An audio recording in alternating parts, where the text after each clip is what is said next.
تكاد تميز من الغيظ كلما ألقي فيها فوج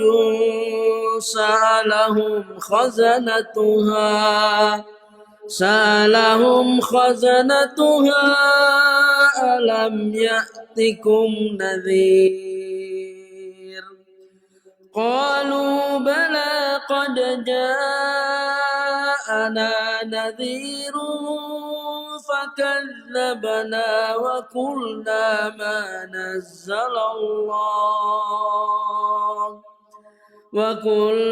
ما نزل الله من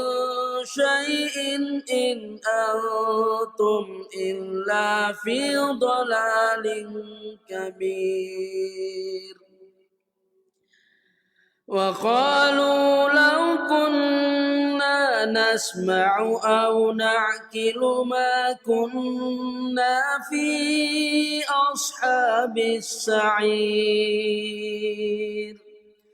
فاعترفوا بذنبهم فسحقا لأصحاب السعير.